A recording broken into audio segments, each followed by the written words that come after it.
back, and always an honor when we have time to sit down with Richard C. Lyons. He's a world historian, third-generation printer who's been involved in publishing, stage, and television production throughout his professional career. He's the author of a trilogy on American government, and his latest one is Volume 3. It's called The Passage Through the Shadows, and there's a picture of the cover of that on the screen there.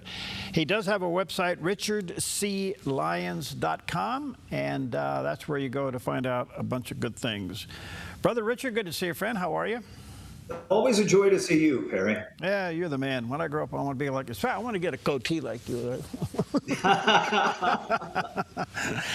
All right. Well, listen, this government shutdown thing is getting just beyond crazy. What's your take? The Democrats gave us Obamacare. The Democrats, it's the Unaffordable Care Act. We keep on pouring money through taxes into it. Prices throughout the healthcare industry are going through the roof. And on top of doing this, they then open the border in the South. They allow millions of people come in here. And then they want to expand the handouts the taxpayers give to illegal aliens. Where doesn't this add up? I mean, it's crazy. They instituted an invasion of the healthcare industry that have put prices through the roofs that taxpayers have to pay for, and now they want to give that coverage to persons who are not citizens who don't pay taxes. In addition to that, anytime that the Affordable Health Care needs subsidies.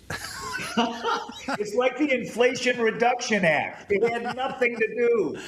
I don't know. It's affordable. It's never been affordable. I think I don't know. Either we're brain dead or they are. I can't, those two words don't come together. Affordable subsidies. There you go. All right. But now they've got the federal union workers pointing their finger at them. They actually got the federal working force saying, you Democrats knock it off. Does that do anything? I think it does, because you're talking about, on the one hand, all right, a lot of things are going to happen in the next week. Most of the government is inhabited by Democrats. Most of the employees, they're going to stop getting paid.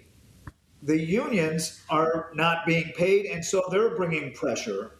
And then the dependency group of the Democrats, and it's how they own so much of our population and their votes, the SNAP program is going to be stopped dead in its tracks. So 43 million people that are on the public dole are not going to get their food stamps. And a lot of those are illegal aliens. So the Democrats are in a real spot. Who gives? Who gives? I think in the next week, a lot of pressure is going to happen. So Senator Kennedy, he has he's kind of an interesting guy to listen to. He's a lot of fun. He is a lot of fun. But he said he thinks what will happen is that Schumer will say to some of the Democrats, all right, go ahead and split off, and I'm going to have to call you dirty dog names for about a week. But that's how we're going to get out of this thing. But then at the end of the day, Schumer still takes the hit. Yeah, I think it's exactly correct, and Chuck Schumer should take the hit. He really should. I mean, I have long thought he is a malign influence in the Senate. Okay. Some other things. Why are I have to laugh because it's really funny in my book. I just don't understand why the D's are so upset about a ballroom. They actually call it a syndrome now. It's called the Trump Ballroom Syndrome. I got to give you a quote from Voltaire. It's TBS, yeah. If you're a feeling person, life is a tragedy. If you are a thinking one, it's a comedy. And in this point of tragedy that is the Democratic Party, you have to take it comedically that the one thing they have to rant about is that a ballroom is being built on private funds, not taxpayer funds. The Democrats want to fund millions of illegal aliens with taxpayer dollars, and they're complaining about a ballroom being built with private funds. They should really, have better concentration groups where they combine on a message this one's not going to work. I've said the Democrats look like they have a leak in all four tires. I'm beginning to think. I'm beginning to think they're actually going flat. I mean, this is it? This is all they got? I mean, this is their world crisis? Yeah, I think in general terms, Perry, and if you look historically, and this is why they're so broken up, socialism was at the very edge of taking institutional control of our federal government when Obama was at the end of his term. All they needed was Hillary Clinton to be the first elected female president. So all of the cornucopia of everything the socialists in America wanted was right there. And then Trump got elected. Trump believes in our founding principles, not the principles of Karl Marx. So we have two ideologies, and literally the Democratic Party now, other than attacking Trump, has nowhere to go because you're seeing full-fledged socialism being offered by Mandami and by AOC and by Bernie Sanders, and it's not electable in most of the country. So they've got nowhere to go while Trump is in office. That's why he's been attacked mercilessly for all these years. Yeah. All right, I want to go to Mandami. It's so interesting. Is he really losing steam? Somebody said yesterday that half of his ratings or his polls have been cut in half. I mean, the alternative is Cuomo, but you what a terrible alternative. If that's the good one, you're doing bad. But does he win? And you think he wins? I think he will, and I think there's going to be a couple of consequences of that, if I may, Perry. And one is that Elise Stefanik is going to win the governorship of New York, and that Mandami is going to put up policies with which the broader nation does not agree at all. And this can be a poster used in the 2026 elections, the midterms, to say, do you really want this? You want what this guy's proposing? Or do you want a sane, rational, on the principles of our foundation sort of government that allows free enterprise? And another thing that's going to happen is the whole international finance center that is New York, it's going to move to Dallas. All right. And Austin. Let me lay something on you carefully here, Richard, just for a moment. I'm wondering, and I'm not a conspiratist, I'm just trying to look at it from a reality point of view. Yeah. It appears to me that Mandani may be using socialism as a subterfuge when really he is a Muslim who wants to expand Sharia law. Yeah, I agree with that, Perry. They have been doing that. You can see it in London. You can see it in Britain, where they use the West's empathy and Bill of Rights against the West to inflict Sharia law. I mean, if you go into certain parts of England, the governance of the parliament does not go. It's Sharia law. And I think this is a method of colonizing the West, and has been. Two things. He's recently been quoted as saying that the New York Police Department is an extension of IDF, that if Netanyahu was to come to town, he'd have him arrested. Yeah. And now, nice guy. Yesterday, there was a story out that said that what might get his campaign is that he's accepting foreign money. I don't know if there's enough time to make that stick. But back to the point, and that is, if the New York Police Department is an extension of IDF and he wants Netanyahu arrested, isn't that who he really is? Yes, I believe it is. The only way, Perry, the only way, Perry, that Democrats have gotten elected for the past 60 years is because they claim they're not socialists and they hide their socialist tendencies. And the only way that a Muslim will get elected, he cannot pronounce, I'm going to institute Sharia law from day one, and I'm going to enforce it. He has to hide the fact until they do it by byways. They cannot say to your face, I'm going to institute Sharia law and get elected. They can't say to the public in America, I believe outright in socialism. I don't believe in free enterprise, which has been with our country since its founding. Mm-hmm. They're not going to get elected. They've been hiding it for years. Lyndon Baines Johnson called it the Great Society. It was the greatest mechanism for redistributing wealth and the greatest step towards socialism in our country's history. And then you had Obama, and then we were right at the verge, again, I say, of socialism being instituted on a federal level with he and Biden. And Trump drove that back. All right, let me take a break here. Let me say to our viewers and listeners, RichardCLyons.com is the website. Check out his trilogy. His latest one is Passage Through the Shadows. The one up behind him there is The DNA of Democracy. These are all, man, they are well done. Check them out, okay?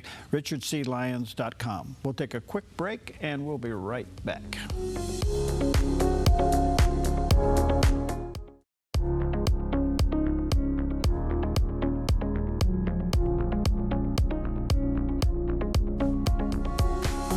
Welcome back. Always an honor to have with us Richard Lyons, and he's a historian, author. He's got a series of American government trilogy, and his latest one is called The Passage Through the Shadows, and there's a picture of the cover of that book. He does have a website, Richard C. Lyons, and the one behind him, oh, there's the shadows of the apocalypse. What's the other one there? I'm trying to read those as they're going on. Too much going on. they're moving them too fast. Anyway, check it out, RichardCLyons.com.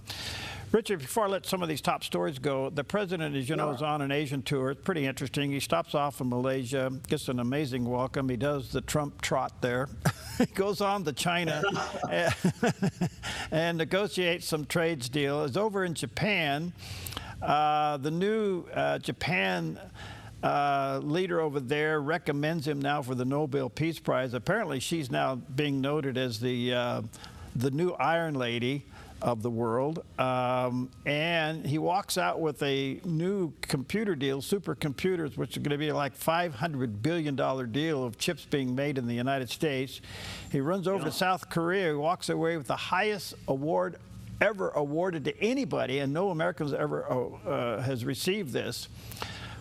What's next? I mean, how do you... Well, it's very nice to have all the ceremony, but he did some critical things too. While he was in Malaysia, he created a peace deal between Cambodia and Thailand. Yeah, he secured it. Yeah. All right, so now he has literally gone in a ring around China.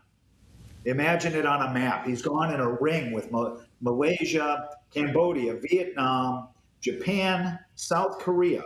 And I'll just take one example of that. He's creating deals with all of them. First, no transshipping from China.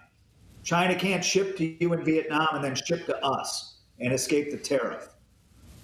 Secondly, he's picking up rare earth mineral deals in all these countries, critical mineral deals, which is the one point of leverage China has against it. Then he goes to South Korea, and he gets into a deal with them that South Korea is going to invest in American industry to build ships. Why is that important? Because we've neglected our shipbuilding, and China's Navy is now, if you deal in numbers, superior to our own. So the way he is playing this is so wise, so smart, and if you take it as an echo of what he did a month ago, when he isolated Iran in the Middle East. He did the same thing. He ringed them. He went around them. He went to Saudi Arabia. He went to the UAE. He went to Jordan. He went to Egypt. And then Iran all of a sudden found itself alone. So now later today, Trump is going to be dealing with China and from a much stronger hand. And he's going to try and get them to stop shipments of fentanyl, take down barriers to rare earth minerals, stop buying oil from Russia so that Russia can't further invade Ukraine. These are all very important things, and China is becoming as isolated as Iran. Okay, there's a lot there. So Yeah. it appears to me that all along this president's wanted to get in between China and Russia, and this trip now positions him to do that. Do you think he can literally tell China not to buy oil from Russia? We're going to find out. You have how much profit is China making from Russia? And then you have to ask how much profit does China make from the United States markets? Now you have to deduct the 100 million they make per year on the sale of fentanyl, because he's going to demand that no more fentanyl be produced. I don't know if the public knows generally, Perry, but there are 2,000 Chinese nationals on the northern border of Mexico who produce these pills that kill our kids. This has to stop. That has to be number one. And then, Russia and all the rest. Do you think in time he is able to create an incentive for the pharmaceutical companies to come back to the United States? Yeah, I think it's essential. I mean, what are they putting in these drugs where they make them offshore? Yeah. We don't know. Yeah. And, if they're making fentanyl pills to kill our young, what are they doing to kill us generally? I don't trust pharmaceuticals that are offshored to Chinese production. Yeah, well, I think it's bizarre. That's my point. A couple of other quick things. What's the shakeup with ICE leadership these days from your perspective? From my perspective, you have how do we deal with all these people in the inner cities? And is it a police operation or is it a border operation? What's happening now is that the police operation is being replaced by a border operation, because these are really, really bad hombres. And they're either going to jail or they're going back home to wherever the hell that is, or they're going to be dead. And this is not playing around. It is the constitutional duty. And I have a piece anybody can read on PJ Media today. I think it was published on the 26th. It is the duty of the President of the United States to ensure the welfare, tranquility, and peace of the people of the United States. It's also the constitutional duty of every state governor, every city mayor to do the same. And it is what the blue states and governors and mayors and AGs have abdicated. And so you have slavery in our inner cities, you have drug overdoses, homelessness, all this garbage. And it needs to be healed either at the local level or by the border police. Okay. By the way, he won the appeal through the Ninth Circuit to go into Portland. That's really, really big. That's a big deal. Yes, okay. It is. All right. We'll see how that plays out. One other question. As you know, within the next couple of weeks, the Supreme Court's going to start hearing arguments on the case that the president does not have the authority to raise or change tariffs. And in the meantime, he's scrambling like crazy using tariffs to make deals, with the idea in mind that he may get down to very low tariffs between now and the time the arguments start.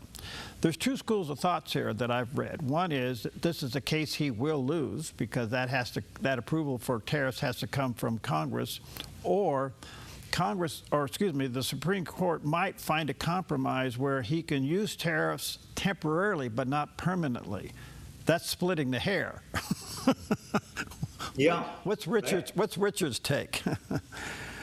My take is that while the courts decide the question, the tariffs will continue. And you're right, Perry. He has gone throughout Asia and is securing tariff levels that are between 12 and 15%, right, on those countries. And they are dropping their barriers for imports from America. This is all good news. And he is using the tariff as leverage against China in the talks later today to say you have a choice. You can be at 150% tariffs on all the goods coming into America, or you can be at 15%. Now, what are you going to do about Russia? What are you going to do about fentanyl? What are you going to do about, venturing into South America with your socialist regime? It's going to be a really good discussion today. Okay, because can the Supreme Court, now this is a tricky deal, but can the Supreme Court run the risk of literally ruining the economy by making him unwind all the tariff deals? No, and it's so complicated by now, Perry, that I think you're correct. It has to be codified by the Congress. And I think the courts hopefully will give it time for that to happen. Okay. Well, back to your series of books here, your trilogy. What do you want people to get from all this? Well, there's 3 books, 3 volumes now. There's going to be 4, but the first volume is how and why the United States was created the way it was. It's about our founding principles, and it's about the sacrifice of the Civil War to fulfill the promise of the Declaration of Independence that all men are created equal. A tremendous sacrifice that this generation forgets. The second volume is how, in the last 100 years, socialism has been growing through our administrative state and its unenumerated power in the Constitution. And that they make most of the law nowadays, and that's an inside job. It's what people call the swamp.